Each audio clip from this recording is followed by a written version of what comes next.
everybody, welcome back to my channel. If you're new here, my name is Megan. I ride a Ducati Scrambler Cafe Racer and I do moto related content here on YouTube, so you might as well subscribe now that you're already here and I have your attention. So today we are finally addressing my motovlogging setup. I've successfully reduced wind noise and have accomplished the stuff that I've been trying to with motovlogging. So now I feel pretty good about sharing with you guys how my setup is and what you can do to do it on a budget. That's a big thing about my motovlogging setup. It sounds good, it's cost effective, and I think most importantly, it's not permanent. A lot of people have mounts on the side that are kind of like fused to the helmet with really strong glue, and you'd ruin the helmet if you took it off. And whether you're vlogging or not, you still have that little mount on the helmet where the GoPro would go. So if you like kind of more of a streamlined look, or you don't want to have a helmet only dedicated to moto vlogging, this is going to be the setup for you. It's very flexible, it's not difficult to take on and off, and it won't damage your helmet. So I have actually more than one version of this. One is like the super cheap version and one is still relatively cheap but a little bit more money version. So I'm going to go ahead and take off the visor so that we can really delve into what's inside here. Alright, so I'm doing a couple perspectives so hopefully you can see everything. For the cheapest level of motovlog setup, all you really need to do your audio is a set of these kind of cheap headphones that come with your phone, or they cost like $7 online.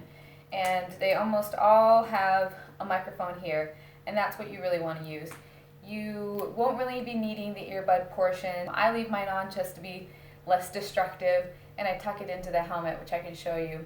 But the mic here is perfectly good, and one of the things that helps with good audio is reducing the wind flow and keeping the mic proximity close enough so that it's clear and it's not picking up too much peripheral noise, but not so close that there's a lot of breaking from too much volume from your voice. So $7 for these, not a big investment. I'm sure you have a couple of them laying around. A lot of gripes that people have with the newer GoPros. I use a GoPro Hero 4, and I think by the time this version came out, there's a special adapter for this version of GoPro if you do want to use an external mic, and it costs like $50, and I couldn't be bothered to do that, and I didn't want to have to mount any kind of extra things onto the side of my helmet just to record audio. So my workaround is to record to a separate device. This oftentimes is just my phone, and if you don't want to wear down the battery on your phone, it doesn't really take up that much battery to be recording audio on it. If you've got a second phone, or you have a different kind of device that can record audio to it through your typical auxiliary cable, then that'll be your guy. So all you have to do, and what I've been doing, is I'll open up a memo pad entry, say that I'm doing audio recording, and then just link up the cord in here, which I've tucked in the back, and plug it into my phone, and then I'm good to go. And now sometimes I'll just leave this cord hanging down the front of my jacket if I'm just going around town and not going very far. Otherwise, I can always feed it down the back of my jacket, or if I have my phone in the front, I can feed it down the front.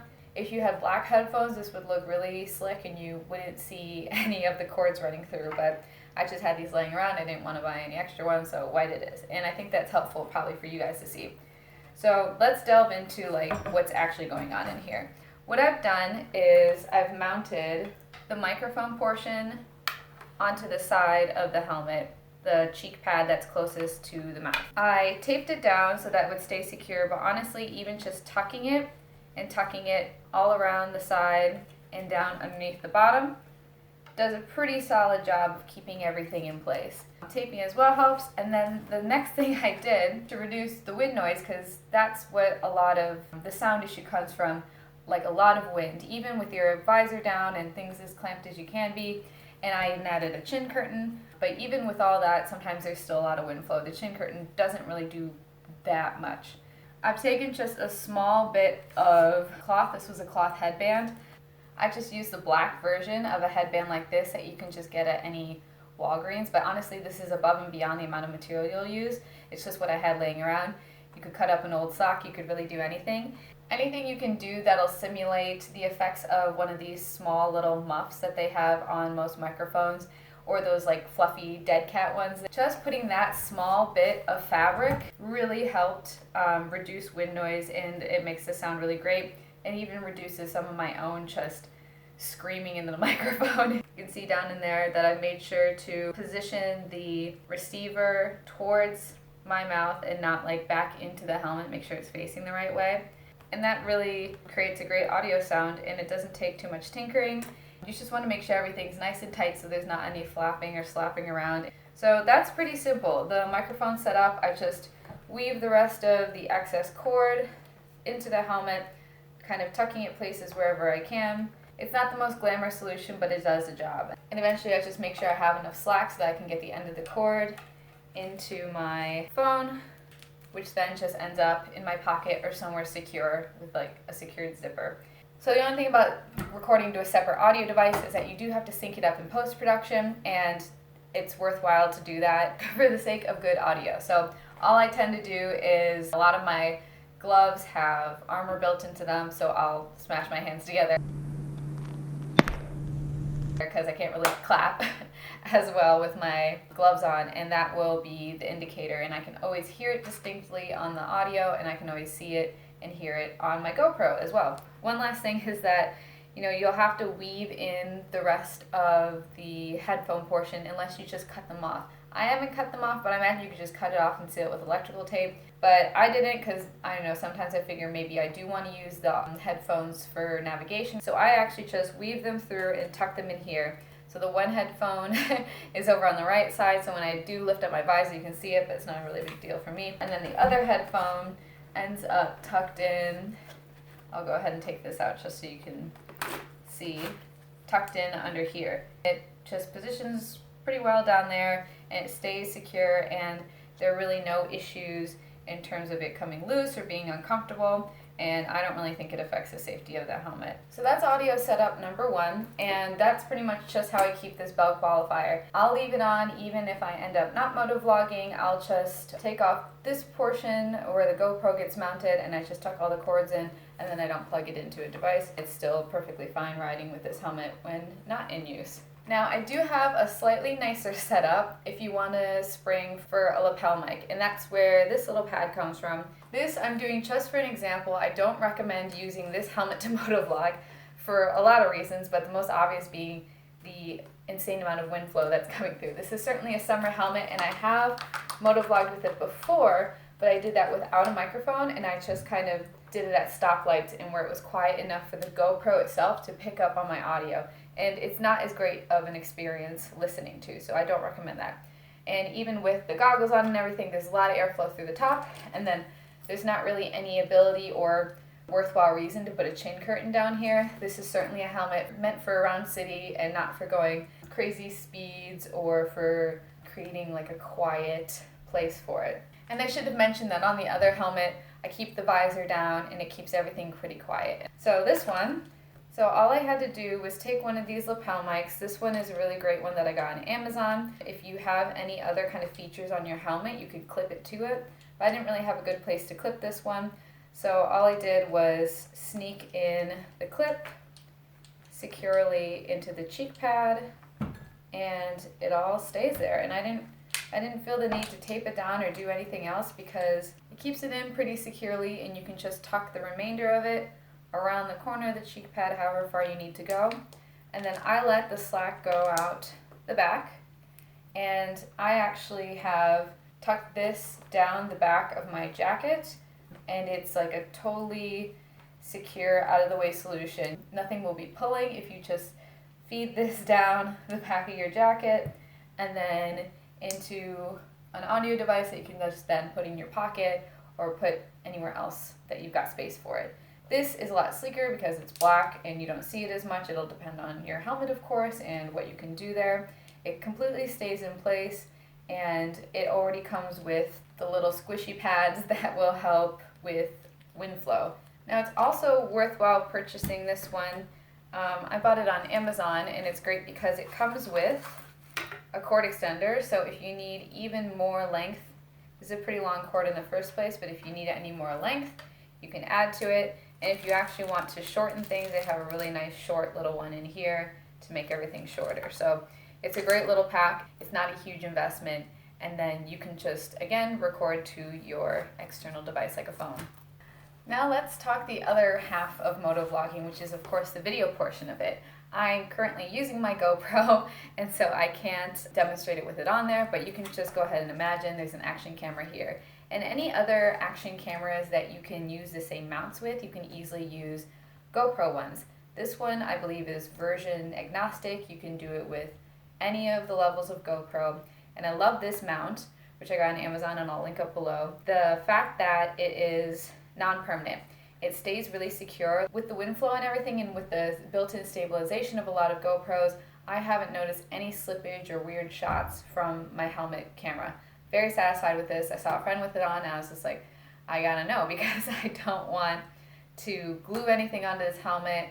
I want it to kind of remain sleek and remain subtle even when I'm not vlogging. Granted, this pop of blue isn't very subtle, but it's this great little gummy material that helps keep everything in place. And then there's a harder plastic out here that the GoPro then mounts to.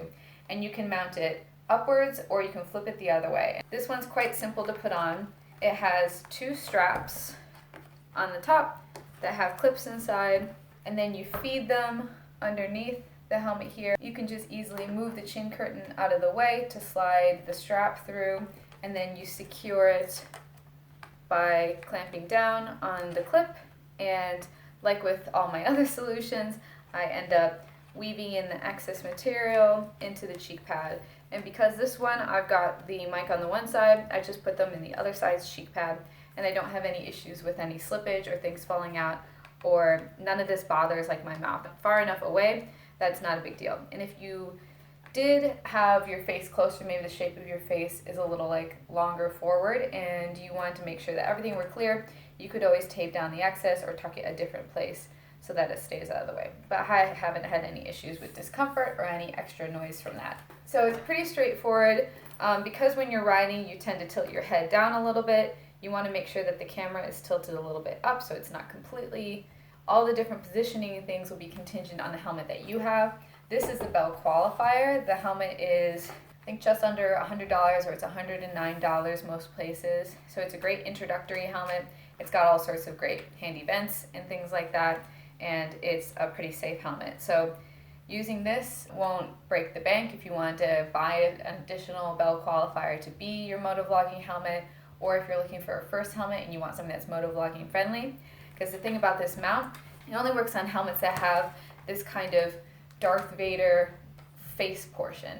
Any helmets that are too thin through here won't be able to latch on. A lot of the retro-inspired helmets like the Gringo or like my Bell Bullet, the face portion is way too small to mount anything onto there.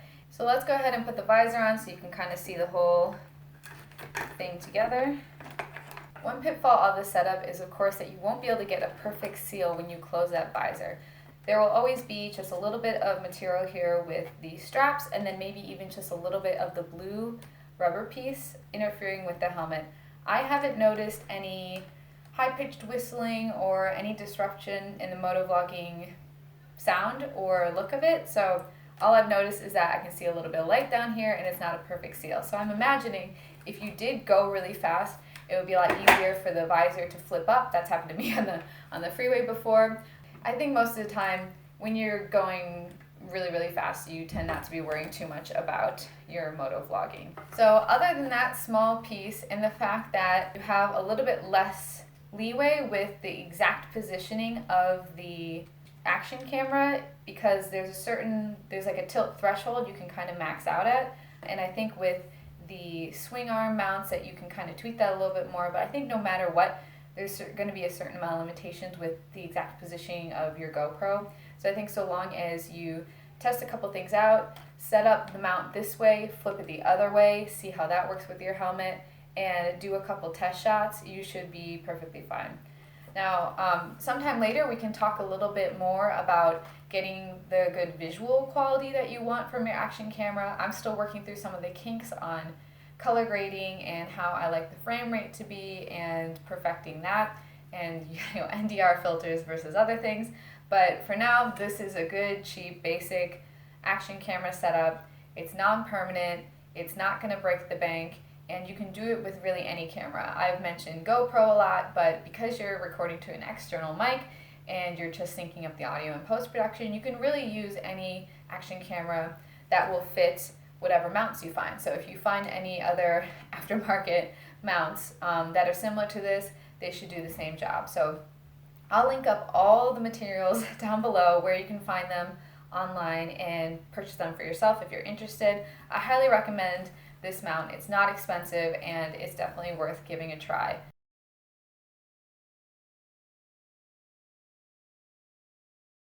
Thank you so much for watching. If you like my shirt, it's an original design by me through Great Lakes Supply Co., which is my business. I'm a graphic designer, web developer, photographer, whatever by day. I create a lot of cafe racer and motorcycle inspired designs on t-shirts. This is an embroidered shirt, so if you're into that, and I've noticed a lot of people have been liking them more and more lately, go ahead and go to greatlakesupplyco.com and buy one there. You can also buy them through my website, meganstark.com.